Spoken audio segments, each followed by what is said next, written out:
세대는 AI를 잘 모르거든요. 그리고 크립토커런시 같은 암호화폐를 잘 몰라요. 이 영역이 근데 세상의 중심이 되어 가고 있습니다. 그런 세상에서 결국은 여러분들이 그 영역을 찾고 빛을 찾고 희망을 찾고 꿈을 찾을 수 있을 거라고 저는 생각합니다. 그리고 그걸 정치가 뒷받침해야 한다고 생각해요. 정치에 관심을 가지십시오. 왜냐하면 그러지 않으면 예전에 플라톤이 이렇게 얘기했죠. 정치에 관심을 갖지 않는 사람에게 내려지는 벌은 후진 사람들한테 지배당하는 거라고요. 정치에 관심만 가지시면 됩니다. 저는 여러분들이 관심이 있다고 생각하고 여러분의 정치적인 장제력을 잘 알고 있습니다. 그래서 여러분에게 잘 보고 싶습니다. 여러분의 표를 받고 싶은 생각이에요. 모든 정치인들이 어떤 정책을 하는 데 있어서 여러분들의 지지를 원할 겁니다. 저는 그런 기반을 되어가고 있다고 생각합니다. 이 정도 말씀드리면서 제가 생각하는 개헌에 대해서 말씀드리고 싶습니다. 지금 우리 헌법이 만들어졌어요. 꽤 오래 전 얘기죠. 제가 중2 때 얘기인 것 같으니까 여러분들께서는 아마 태어나시기 전에 만들어진 헌법일 겁니다. 그 87년 헌법은 대단히 위대한 헌법이었어요. 왜 그런가 하면 그 헌법 체제 아래서 대한민국이 선진국이 됐잖아요. 그리고 민주주의 국가가 됐죠. 여러분들께서 태어나셨을 때 아마 어느 정도 성장할 때부터는 우리나라는 민주주의 국가이고 선진국이었을 겁니다. 그게 우리 세대하고는 여러분하고 경험이 좀 다르거든요. 저는 태어났었을 때 대한민국은 선진국이 아니었어요. 선진국이 어떻게든 되고 싶어하는 나라였고 민주주의 국가도 아니었습니다. 최루탄이 늘 난무했고 인권 침해가 늘 일상적인 그러려니 하는 시대였죠. 그런 시대를 거쳐온 세대와 태어났을 때부터 민주주의와 선진국의 나라에서 태어난 여러분들 생각하는 게 많이 다를 수밖에 없다는 말씀을 먼저 드리고 싶어요. 그런데 그 성취를 만들어낸 게 87 헌법이라는 말씀을 드린 겁니다. 87 헌법은 분명히 그 효력을 다했습니다. 왜냐하면 87 헌법이 유지되게 하는 전제는 절제의 정신이었어요. 87년 헌법 내내 계엄은 헌법에 규정되어 있었어요. 계엄할 수 있었습니다. 탄핵도 헌법에 규정되어 있었습니다. 그렇지만 지금 우리가 한 5년, 6년간 본 것처럼 이렇게 쓰인 적은 없습니다. 그동안에 있었고 그 당시에는 그동안은 싸움이 없었나요? 박 터지는 싸움이 있어 왔어요. 그렇지만 이 핵폭탄 버튼을 누르지는 않았던 거죠. 이번에 되는 사람이 나갈 수 있어. 이렇게 하면 그건 통용되지 않을 겁니다. 그렇기 때문에 확실하게 나는 3년만 하고 내려와야 한다라는 약속이 있어야 한다는 겁니다. 저는 그렇게 할 생각입니다. 그리고 왜 그러냐면 87년 체제를 닫아야 한다, 새로운 시대로 가야 된다는 말을 많이 하지만 대개 자기까지만 해먹고 다음부터 이 생각 때문에 안 돼왔던 겁니다. 저는 새로운 시대의 주인공이 되려는 욕심보다는 87 체제의 문을 닫는 그런 굳은 일을 하는 결기가 필요하다고 생각합니다. 지금은 특히 이렇게 계엄과 탄핵을 겪은 상황에서는 그런 결기가 반드시 필요할 때다라는 생각을 합니다. 우리 87년 헌법을 만들 때 제가 이번에 한 2달 정도 쉬는 동안에 그 헌법을 만들었던 어르신들을 많이 찾아뵀어요. 근데 그분들이 이런 말씀을 하시더라고요. 그때 되게 금방 만들었어. 그때는 전두환 정권 당시에 체육관에서 간접선거를 하는 국민이 대통령을 뽑는 게 아니었잖아요. 그러니까 그 직선제로 바꾸는 거에다가 모든 국민들의 에너지가 집중되어 있었죠. 그것만 바꾼 겁니다. 그리고 유신정 헌법에 있었던 것 중에서 독소 조항만 바꾼 거죠. 그러다 보니 사실상 우리가 갖고 있는 87 헌법은 정확히 말씀드리자면 87 헌법이라보다는 대부분 경우에 70년대 유신 헌법을 유지하고 있어요. 그러니 그 과정에서 사회의 변화를 반영할 만한 헌법적 조항들이 그대로 남아있는 겁니다. 그래서 군인 있잖아요. 우리 군복무를 하는 분들, 여기 분들이 많으시겠죠. 군인들이 어떤 손해를 입었을 때 국가가 일반 민간인들보다 더 보상해줘야 됩니까? 덜 보상해줘야 됩니까? 우리를 위해서 모두 봉사한 사람인데 더 주는 게 맞잖아요. 저는 그렇게 생각하거든요.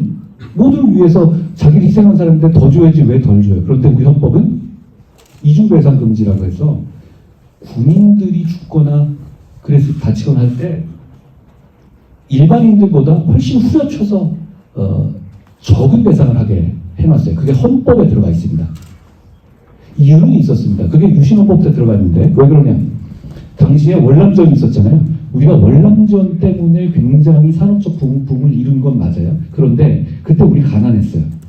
워낙 많이 죽어나가니까 그 배상을 민간인들의 기준에서 해서는 나라가 재정이 감당을 못했던 거예요. 그 시대의 헌법이 우리 지금 2024년에 그냥 남아 있습니다. 그것 때문에 젊은 군인들이 손해를 보고 있어요. 이거 바꿔야 되지 않겠어요? 자유민주주의예요. 그 자유민주주의에서 자유라는 거는 프리덤이 아니라 리버티예요. 자유민주주의에서의 자유가 내가 마음대로 뭔가를 뭐든지 하겠다는 자유로 의미하는 게 아니거든요. 네 자유를 지켜주겠다는 겁니다. 너의 자유를 나라가 국가가 제한하는 상황이 필요하다면 그건 반드시 법의 정신에 따라야 되고 또 최소한의 정도에 그쳐야 한다라는 약속이에요. 저는 그것 때문에 이번 계엄이 자유민주주의에 반한다고 생각했고 그걸 너무너무 안타깝게 생각했습니다. 또 하나는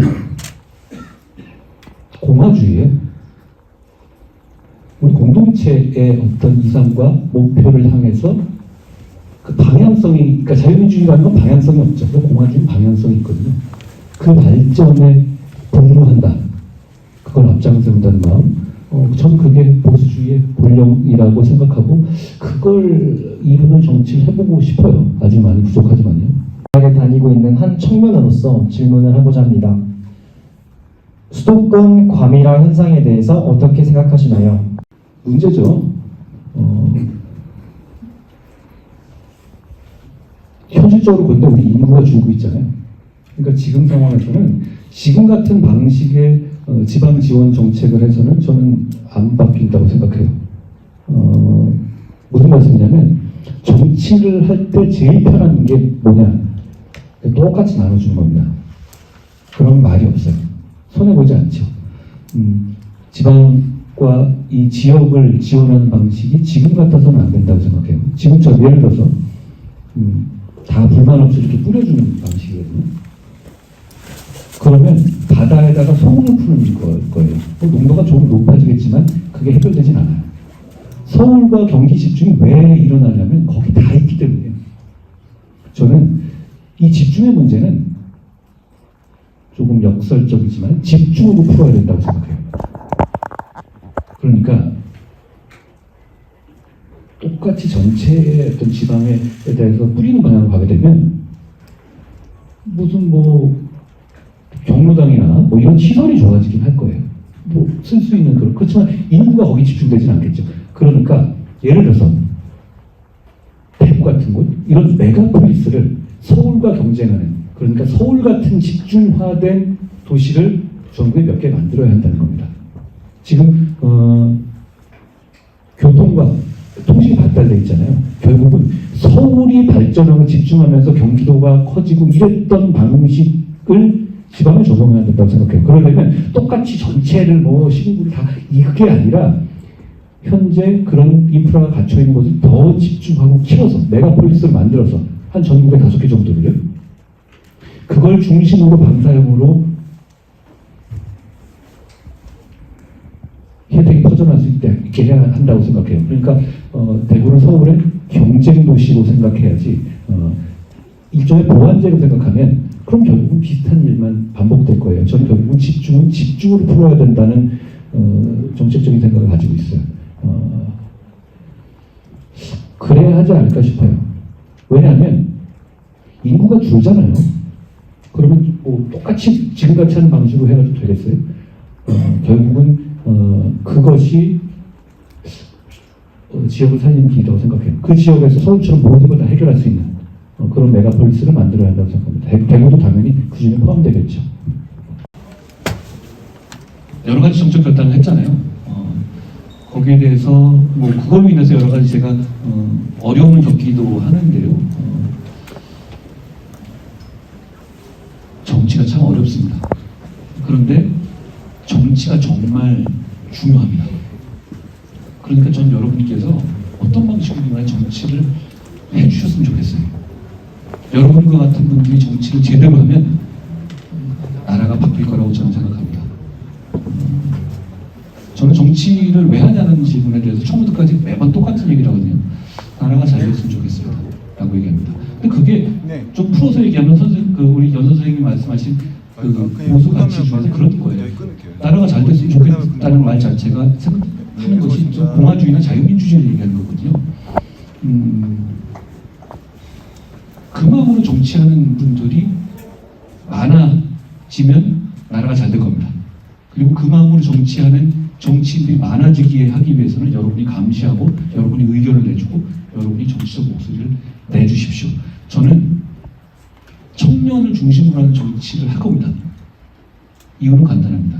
그래야 대한민국이 살 수 있습니다. 제가 AI와 크립토커런시에 대해서 적극적으로 얘기하는 이유도 그겁니다.